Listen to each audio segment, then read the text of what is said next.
I can only speak from the covering the game side of it, obviously, but there's always the Cameron game between you guys. It always feels like we're at the center of the sports universe. Does it feel that way as a player too? And how much do you think that will be different this time around, given all the restrictions? It'll definitely be a little different. It's a big time game regardless, though. So I just feel like we just need to be ready to play, whether it's nobody in the stands or they gonna allow them to sell out the place. But regardless, we need to be ready to play. Mike Toper. Hey, Leaky. I want to ask you about the guard matchup. I asked Coach K about it yesterday, and he was singing your praises about how good you play on the perimeter. But both Duke and Carolina have very young freshmen, with some experienced guys like yourself, Jordan Goldwire. What do you think is the difficulty that Duke's guards present for you guys?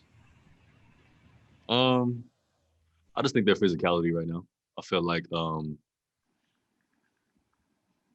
don't want to word it in the wrong way, but basically I feel like with their position they're in right now, I just feel like they're hungrier, kind of is more desperate than we are right now. And it shouldn't be that way, but I feel like with their record, that's just how it is. Greg Barnes. Leaky, I know back in the preseason, some of the issues last year were used as a motivation in terms of closing stronger and those types of things. With the way that the first game against Duke ended last year in Chapel Hill, is that motivation at all for Saturday? 100%. Both games last year, especially that first one, is definitely heartbreaking. I felt like we needed that. That would have, who knows what would have happened. I felt like that would have helped us get over the hump, give us a little motivation going down the road. But I feel like we definitely owe those guys.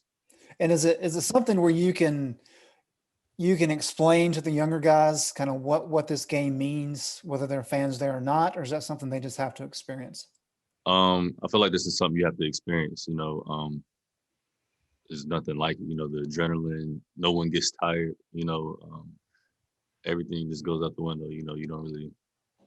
There's no getting tired in a game like that. You just got to suck everything up. And I feel like with them, they've been around basketball their whole life. I feel like they know what's at stake here. So, thanks, Andrew. I just asked Garrison about Matthew Hurt, kind of the unique player he is. You guys, I know Justin Champagnie had 23 points against you, but you guys limited him to 9 shots.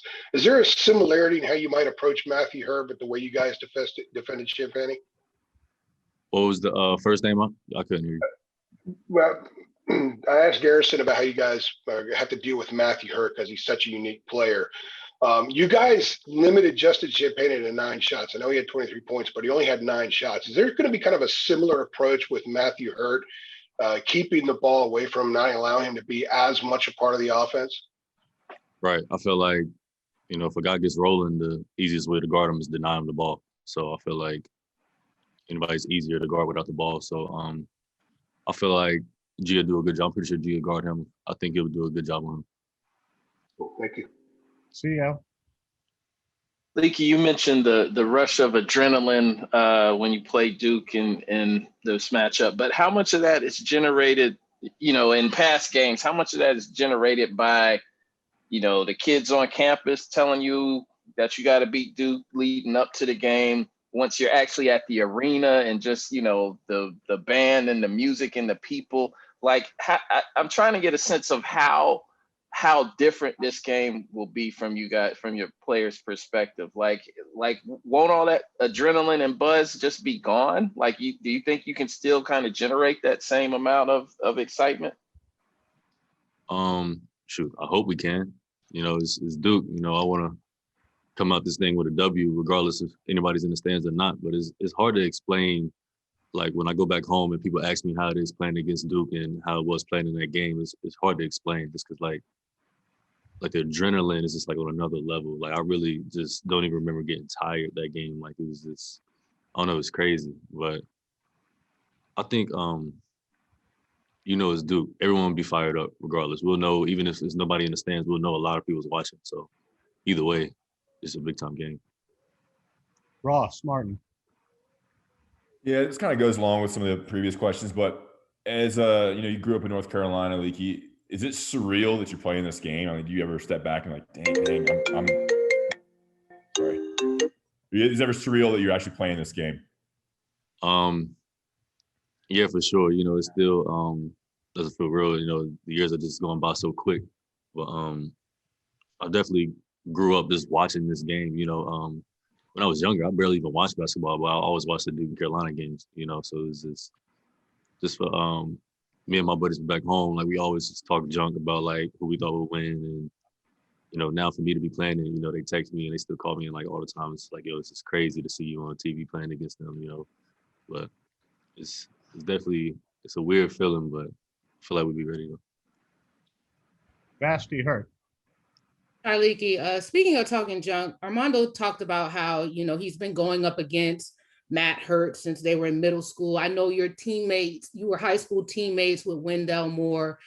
Is there trash talk amongst you guys, maybe not leading up or afterward? Is there kind of that kind of competitive banter between you all?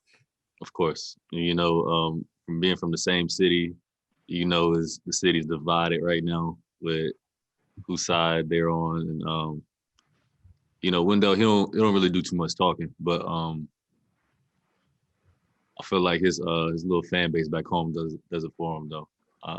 I talk to him every now and then, and yeah, Wendell's a quiet guy, but like his fan base is just like ridiculous. So there's definitely some trash talk there. Greg Barnes. Leaky, yesterday Roy described some of the different approaches he was taking in practice to try to address the turnover issue. From your perspective, kind of what's the issue been there, and what's the key to fixing those problems? Honestly, don't even know what the issue is. I feel like we probably just need to get more space in and just relax. It's a big time game. I feel like we're still a young team. Everyone gets nervous every now and then, has a moment, but I feel like they just need to play, just relax, just treat it as another game. Thank you. Kiera Luck. Hey, Leaky, I just have a question about support. Your mom and Garrison's mom are incredibly close, and they're one of the most active UNC moms on social media.